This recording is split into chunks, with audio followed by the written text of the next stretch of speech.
You've been suffering from back or leg pain, you could have a herniated disc. When it comes to treatment, you want something that's minimally invasive with faster recovery and less muscle damage. Well, our next guest is here to educate us. Yeah, tell us a little bit. Orthopedic spine surgeon Pedro Ricart of Miller Orthopedic. Good to see you, doctor. Thanks for coming in. Good to see you. First off, give us some of your background, because you just told us you're new to the Omaha area, so it's good to have you in Omaha. Yeah, thanks for having me. Yeah, I was born in Dominican Republic. I moved to New York for residency training. And I just finished my spine fellowship in Michigan. Okay. So I'm fresh in Omaha. Only about a month, right? Yeah, roughly a month. Very new. Well, welcome to Omaha. Yeah, welcome. Thank you. So let's dive into the topic. What is a lumbar disc herniation? So I'm a spine specialist. Your spine basically is blocks. So those blocks are called vertebrae. So if you have a picture, in between each vertebra there's a disc. So that disc is kind of like a donut. The outer shell is tougher, and the inner is like a gel. Yeah. So if you go to the next picture, a herniated disc basically, the other picture, sorry.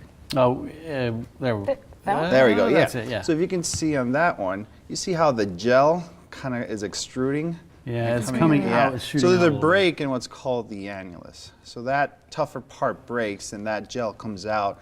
What causes, that's like a mass effect. So it pinches your nerve. So that's what they call a pinched nerve. Yeah. It doesn't seem like that'd be very comfortable. That is not very comfortable. How painful can this be in some people? It varies, actually. You can have a very big herniation and someone's walking and has no complaint whatsoever, versus someone has a very small one and it's just driving them crazy. Why is it? Is that just depending on where it's pinching a nerve, or why is there Correct. some pain? It's a very sensitive tissue.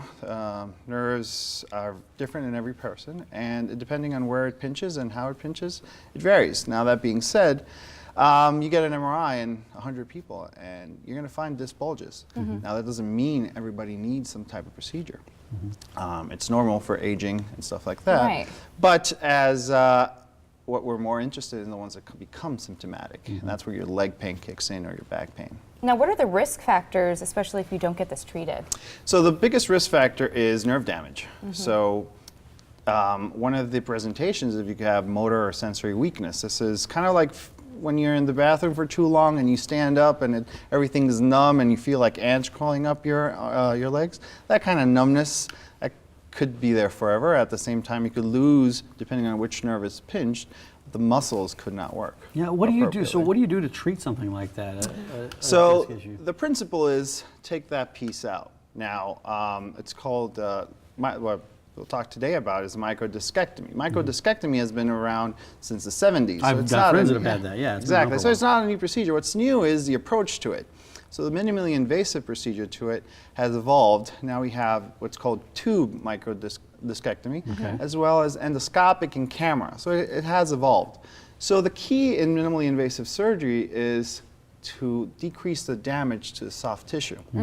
So as opposed to having a big incision and taking those muscles off your back in order to get to your spine, you make a smaller incision, put a tube, which is roughly 8 millimeters in terms of radius, and you get access to a specific spot and try to get that herniated disc out. Now, let's talk recovery time. What is that like after? So this type of procedure is actually done in an elective setting. Oh, so you have surgery in the morning and you're home in the afternoon. Oh, nice. Now, that being said, the minimally invasive potential benefits is less damage, less blood loss, and faster recovery. I think there's risks to everything, aren't there? So what are the risks of a procedure like this? So the risks for the microdiscectomies are exactly the same as open. So you have dural tears, infections, and reherniations are probably the most common, but they're not any different than if you have a normal procedure. Yeah.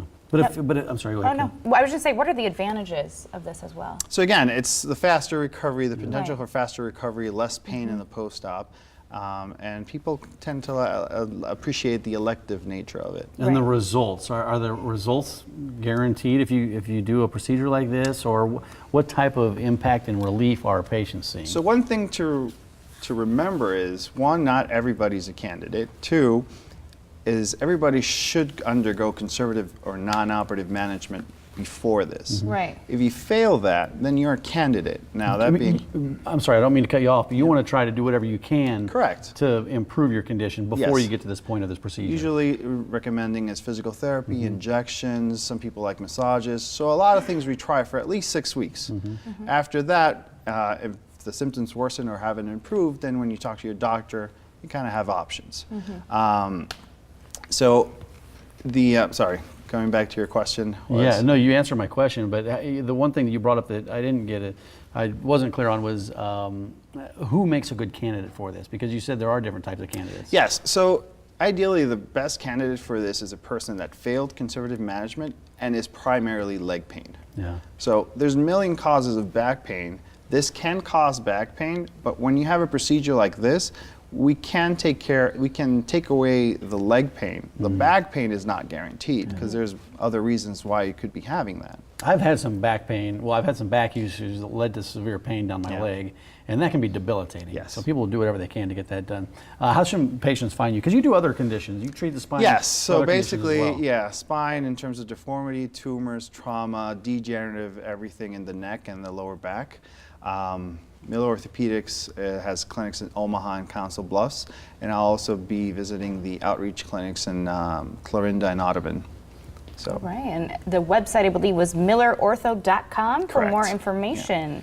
And there's clinics on both sides. You got Omaha Clinic and the Council Bluffs Clinic. And if you Correct. have questions about anything we talked about, we just scratched the surface on a lot of this stuff. Yes, Doctor. yes. If you have questions, just give them a call. Stop in for a consult. The phone number's right there on the screen. Doctor, welcome to Omaha. Thank you. Welcome.